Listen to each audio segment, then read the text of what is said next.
সামনাসামনি এমন স্নিগ্ধ রূপে দেখে হঠাৎ প্রমুখ মাদকের ন্যায় তাকিয়ে রইল সিরাতের মুখের দিকে। চোখে পড়ল গাল চেপে ধরা রাখার ফলে লাল বর্ণের কোমল ঠোঁট গোল হয়ে আছে। প্রমুখ এবার ডান হাতটা গাল থেকে সরিয়ে ঠোঁটে স্পর্শ করে। মুহূর্তেই সিরাতের ঠোঁট আরো কেঁপে ওঠে। হৃদস্পন্দনের মাত্রা বেড়ে যাওয়ায় চট করে চোখ বুজে নেয়। প্রমুখের এবার নেশা ধরে যায়। সিরাতের নীরবতা থেকেই প্রমুখ ঘোরের মাঝেই আস্তে আস্তে এগিয়ে গেল ওর ঠোঁটের দিকে। এক পর্যায়ে নাকে নাক ঠেকে যায়। প্রমুখ তার চোখা নাক ঘষল সিরাতের নাকে। তার কাটা দাড়িযুক্ত গাল আলতো করে ঘষে দিল সিরাতের কোমল গালে। সিরাত শিউরে ওঠে। চোখ খুলেই বড় বড় নিঃশ্বাস ফেলে প্রমুখের কাছ থেকে রেহাই পাওয়ার আশায় হাত দুটো মোচড়ামুচড়ি করে। অথচ প্রমুখ সেই ধ্যানে নেই। সে পরম আবেশে ডান হাতে সিরাতের ঘাড়ের নিচে গলিয়ে চুলের মুঠি শক্ত করে খামচে ধরল। ঠোঁটে গিয়ে এই প্রথম বিয়ের পর সিরাতের নরম গালে চুমু এঁকে দিল। এই স্পর্শে স্বার্থ কামনা কিছুই ছিল না, শুধু ছিল আদর আর ভালো লাগা। এমন কাণ্ডে সিরাতের চোখ তৎক্ষণাৎ অস্বাভাবিক বড় হয়ে যায়। রাগে দুঃখে ওই সময় শব্দ করে কেঁদে ওঠে। ফুপিয়ে ফুপিয়ে কাদার ফলে শরীর কাঁপছে তার। সে ভাবতেও পারছে না একটু আগে এই শয়তান কি করলো তার সাথে। মুহূর্তেই রেগে চোখ দুটো লাল হয়ে যায়। কান্নার শব্দে এতক্ষণ ঘুরে থাকা প্রমুখের ধ্যান ভাঙে। একটু আগে তার অকল্পনীয় ঘটনা মনে হতেই দ্রুত সিরাতের হাত ছেড়ে উঠে দাঁড়ায়। তার মাঝে এখন পুরোদমে অনুভূতিরা উকিঝুঁকি দিচ্ছে। তবুও সিরাতের কান্নায় এক বিন্দু বিচলিত হলো না সে। উল্টো হালকা ঢোক গিলে মুখ বাঁকিয়ে বলল, এভাবে মরা কান্নার কি আছে? কি এমন করেছি? একটা চুমুই তো খেয়েছি, তবুও এর জন্য সম্পূর্ণ দোষ তোমার। কে বলেছিল এভাবে চোখ বন্ধ করতে? ওই লাল ঠোঁট দুটি কেন কাঁপছিল? শোনো মেয়ে, ভাগ্য ভালো তোমার, শুধু গালে চুমু খেয়েছি, ঠোঁট গলা তার নিচ পর্যন্ত যায়নি। আর বললাম না, থাক, লজ্জা পাবে। অল্প থেমেই ঠোঁট কামড়ে হাসলো প্রমুখ। এরপর ভ্রু নাচিয়ে আবারও নরম সুরে বলল, আমি দয়ালু কিনা, নয়তো ওই টমেটোর মতো ঠোঁট দুটি আজ আস্ত থাকতো না। সকালে রুম থেকে এই মুখ নিয়ে বের হতেও পারতে না। এবার কান্না থামাও, কথা শুনো। নইলে একটু আগে ছোট স্পর্শ করেছি, এখন কিন্তু বড় সড়ো স্পর্শ, আদর আর রোমান্স যাই বলো সব করব। এমনিতেই এই মুহূর্তে মাথা কিন্তু খুব গরম, সারা দেহে দাউ দাউ করে আগুন জ্বলছে। তোমাকে ছাড়া এই আগুন আজ কেউ নিভাতে পারবে না। তাই বলছি, কন্ট্রোলে আছি, কন্ট্রোলেই থাকতে দাও। কথা বলেই বারান্দায় চলে গেল প্রমুখ। আর সিরাত তার আত্মা ধকধক করছে নির্লজ্জ কথাবার্তা শুনে।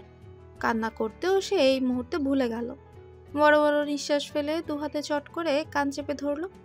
অনবরত শ্বাস ফেলে বিড়বিড় করলো, অসভ্য, মেরে ফেলবো তোকে, খারাপ লোক। এত মানুষ মরে, তুই কেন মরিস না? সময় স্রোতে সকল কিছুই পাল্টে যায়। তেমনই সিরাতের পাগলামি, রাগ আর জেদও আস্তে আস্তে নিয়ন্ত্রণে আসলো। মধ্যে চলে গেছে 4টি মাস।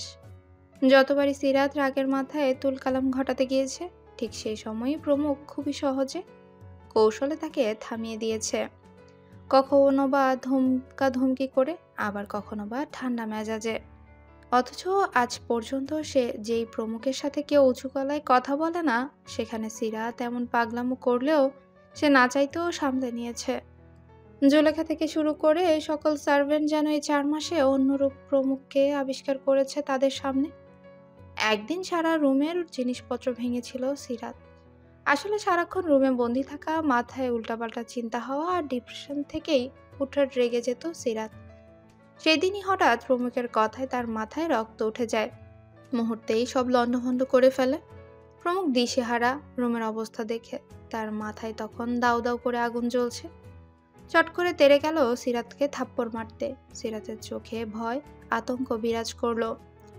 সে তখনই হু হু করে কেঁদে ওঠে। তৎক্ষণাৎ প্রমুখ হাত আবার নিচে নামিয়ে নেয়। চোখ বন্ধ করে নিয়ন্ত্রণ করলো নিজেকে। কিছু সময় পর সিরাতের থেকে দূরত্ব রেখে বলল, এই বাসায় এসেছো 1 মাস হয়ে গেছে সিরাত। তুমি কি বিয়েটা মেনে নিতে পারছো না? তবে চলে যাও শাশুড়ি আম্মার কাছে। তবু রিকোয়েস্ট আর অশান্তি করো না সিরাত। কেন এমন করছো? আমি তোমার এরকম পাগলামি আর মেনে নিতে পারছি না। উফ, আমিও দিন দিন তোমার সাথে থেকে পাগল হয়ে যাচ্ছি। সিরাত হালকা ঢোক গিলে অসহায় চোখে তাকিয়ে রইল প্রমুখের দিকে। দেখতে পেল রাগে তার চোখ দুটি থেকে রক্ত ঝরছে। রাগ নিয়ন্ত্রণ করার জন্য ডান হাত দিয়ে বাম হাতের কবজি চেপে ধরেছে। গলার রগগুলো দৃশ্যমান। মুহূর্তেই ভয়ে চুপসে গেল সিরাত। প্রমুখ ঘন ঘন শ্বাস ফেলে নরম সুরে বুঝালো, আমি তোমাকে বিয়ে করেছি, এটা কি মস্ত বড় অপরাধ? কিন্তু আমি কি কখনো তোমাকে জোর করেছি, টর্চার করেছি, আমার গোলাম বানিয়ে রেখেছি? তবে কেন পাগলামি করো? আমি জানি কোনো সাধারণ মেয়েই চাইবে না আমার সাথে সংসার করতে। তোমাকেও বলছি, সংসার না হোক অন্তত সাথে থেকে দেখো আমি অতটাও বাজে নই। সিরাত চুপ করে শুনল। মস্তিষ্ক খাটিয়ে বুঝলো আসলে ইদানিং সে বাচ্চাদের মতো করছে। সে তো একসময় সংসারে হাল নিজের হাতেই সব সামলাতো, বড়দের মতো ম্যাচিউর ছিল। তবে আজ কেন বাচ্চামো করছে? প্রমুখ তো তাকে জোর জবরদস্তি করছে না, কাজেও হাত দিতে বলছে না। তাহলে কেন এমন করছে? জোর করে বিয়ে করায়? চরিত্র ঠিক নেই বলে? কিন্তু মেয়েদের তো জুলুম করেনি, বরং মেয়েগুলোই তার কাছে আসতো। সেখানে প্রমুখের একার তো কোনো দোষ নেই। আর সেও তো অপবিত্র, তারই ছোঁয়ায়। ওই দিন সারা রাত এসব ভেবেই কাটিয়ে দিয়েছিল সিরাত। এরপর থেকে অকারণে মাথা গরম করেনি আর। শুধু পর্যবেক্ষণ করে গেছে প্রমুখের কাজকর্ম। মাঝে মধ্যে মুগ্ধ হতো জুলেখার সাথে প্রমুখের ঠাট্টা করার ব্যাপারটা। সারাদিন নিজের রুম পরিপাটি করে রাখতো, আবার ঘরের জিনিসপত্র খুঁটিয়ে খুঁটিয়েও দেখতো। তারই 15 দিন পর হঠাৎ ওয়ার্ড্রব গোছাতে গিয়ে একদম কর্নারে একটি অ্যালবাম খুঁজে পায় সিরাত। প্রমুখ তখন বাইরে ছিল। কৌতূহলবশত অ্যালবামটি বের করে বিছানায় নিয়ে বসে। প্রথম পৃষ্ঠা খুলতেই দেখতে পায় একজন কিশোরী আর একজন যুবকের হাস্যোজ্জ্বল ছবি। সিরাত খুবই বিস্ময় নিয়ে দ্বিতীয় পেজ খোলে। সেখানেও সেই দুটি মানুষের ছবি। এভাবে এক এক করে অনেক রকম ছবি তার চোখে ধরা দেয়। অ্যালার্ম ঘেঁটে শেষের দিকে আসতে দেখলো সদ্য জন্ম নেওয়া একটি শিশু কোলে নিয়েই বাচ্চাটির মা বাবা দাঁড়িয়ে আছে। চোখে মুখে তাদের খুশির ঝলক। শিশুটিকে অনেকবার দেখেও চিনতে পারলো না সিরাত। শিশুটির ছোট্ট থেকে বড় হওয়ার সকল ছবি সেখানে সাজিয়ে রাখা। মায়ের সাথে কি তার বন্ধন! বাচ্চাটির 2 বছরের ছবি দেখে সিরাত হতবিহ্বল হয়ে যায়। চেনা মুখটি দেখে হাজারো বিস্ময় খেলা করে তার চোখে। কি নিষ্পাপ সেই মুখ, সেই হাসি। মায়ের গলা জড়িয়ে খিলখিল করে হাসছে। বাবা পাশেই তার মায়ের কপালে চুমু দিচ্ছে। এর থেকে সুইট মুহূর্ত পৃথিবীতে আছে? সিরাতের বাবা মার কথা মনে পড়ে চোখে পানি চলে আসে। অ্যালবামও শেষের দিকে। এভাবে হঠাৎ শেষ 3 পেজে দেখলো সে পিচ্চি প্রমুখ থেকে যুবক হয়ে যাওয়া প্রমুখের ছবি। এই প্রথম গভীর নয়নে মাথার চুল থেকে পা পর্যন্ত এক দৃষ্টিতে দেখলো প্রমুখকে। মায়া ভরা চোখ, পাতলা ঠোঁট আর থুতনির তিল। হাতের ফুলে ফেপে ওঠা পেশির দিকে চোখ যেতে হৃদয় স্পন্দন থমকে গেল। এক অজানা ভাবনা আর গলা শুকিয়ে আসলো সিরাতের। কাপা হাত দুটো দিয়ে চট করে পেজ উল্টে ফেললো। অতঃপর মিনিট 2 পর শেষ পৃষ্ঠায় সিরাতের লকেটে সেই তাদের মা মেয়ের ছবি। মুহূর্তে কপাল কুঁচকে গেল তার। ছবিটি পেল কোথায়? এই কথা জিজ্ঞেস করবে বলে পণ করল। অ্যালবাম ঘেটে নীরবে মুখে বসে রইল সে। মনে তার প্রমুখকে নিয়ে হাজারো প্রশ্ন। ছেলেটির জীবনে কি তবে কোনো সত্যি লুকিয়ে আছে? কোথায় তার পরিবার? পিচ্চি প্রমুখের ছবি হাতে নিয়ে আলতো হাসলো। তার কাছে প্রতিটি ছবি ভীষণ ভালো লাগলো। ওই দিন রাতে প্রমুখ আসলে যখন সিরাত জিজ্ঞেস করে, তখন প্রমুখ উত্তেজিত হয়ে বলে, তুমি আমার জিনিসে হাত দিয়েছো? সিরাত ভয় পেয়ে যায়। মাথা নিচু করে সায় জানায় হ্যাঁ। প্রমুখ জ্বলে উঠেও পরক্ষণেই নিভে গেল। ভাবলো সিরাতকে বিয়ে করেছে সে, তারও জানার অধিকার আছে। এমনিতেই আগের থেকে সিরাত কিছুটা সহজ হয়েছে। তাই কাঁথা মুড়ি দিয়ে গম্ভীর কণ্ঠে বলল, 2 মাস পর ঠিক এই তারিখেই তোমার প্রশ্নের উত্তর পাবে। আমিও দেখতে চাই কেমন তোমার ধৈর্য শক্তি। সেই থেকে সিরাত প্রতিদিন অ্যালবাম কোলে নিয়ে বসে থাকতো। আস্তে আস্তে সিরাতের মনে অবস্থান করলো হৃদয় কাঁপিয়ে দেওয়া এই পুরুষ, যার কথায় বুক কাঁপত, কণ্ঠ জড়িয়ে যেত, দুষ্ট কথায় কান গরম হতো। এমনকি শক্তপোক্ত দেহের পুরুষটির সাথে ঘুমাতেও ভয়ে সারা দেহ হিম হাওয়া বয়ে যেত। প্রমুখের সাথে প্রতিদিন এক বিছানায় থাকা হয়নি তেমন। ফ্ল্যাটের কাজ শুরু হওয়ায় সেখানে অনেক রাত কাটিয়ে দিত সে। এদিকে সিরাতের মনে এক অন্যরকম অসুখ হানা দিয়েছে আজকাল।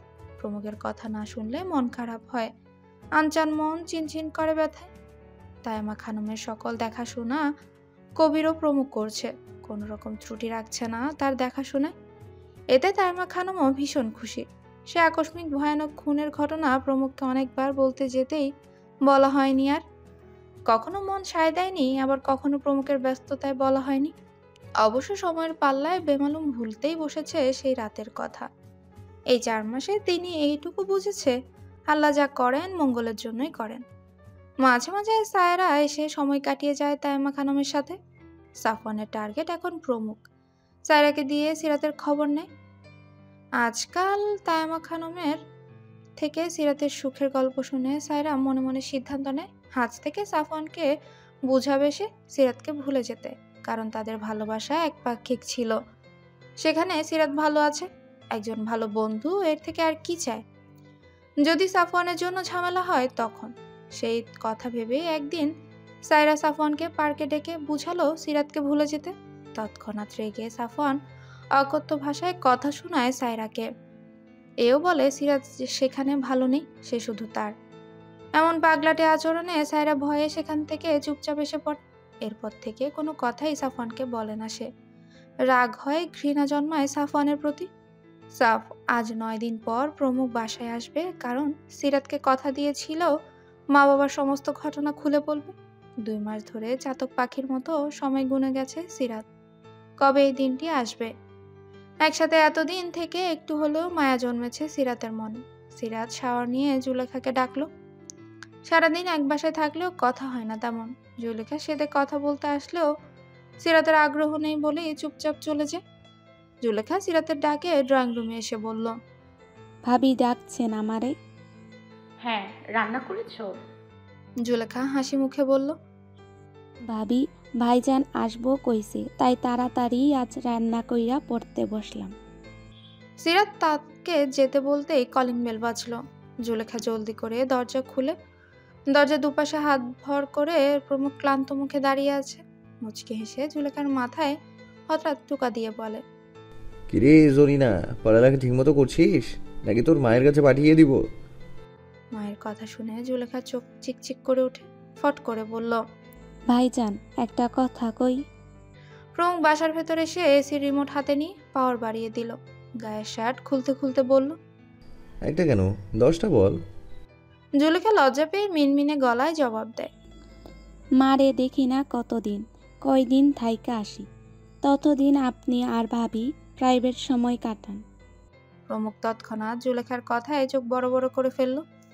সিরাত একটু দূরে দাঁড়িয়ে তাদের আলাপ শুনছিল। জুলেখার বলা কথা শুনে লজ্জায় গাল দুটো লাল হয়ে গেল। সে দাঁত শক্ত করে তাকিয়ে রইল জুলেখার দিকে। প্রমুখ পেছন ফিরে সিরাতকে এক নজর পর্যবেক্ষণ করে ধমকে ওঠে, বাসায় যাবি যা, এখানে আবার প্রাইভেট আলাপ আনিস কেন?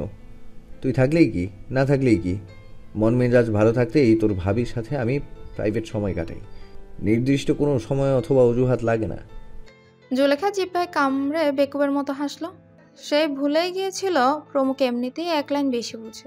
সে তো শুধু সময় কাটানোর কথা বলেছে, একসাথে বসে গল্প করা যাকে বলে। জুলেখা লজ্জায় রুমে চলে যায়। সিরাত এদিকে দুজনকে মনে মনে বকে দিল। প্রমুখ উঠে হঠাৎ সিরাতের সামনে গিয়ে জোরে হা করে। তার মুখের উষ্ণ বাতাসে সিরাতের সারা মুখ ছড়িয়ে পড়ল। সিরাত তৎক্ষণাৎ চোখ বন্ধ করে নেয়। প্রমুখ অধর বাঁকিয়ে হেসে গোল গোল চেহারায় সিরাতের দিকে তাকায়।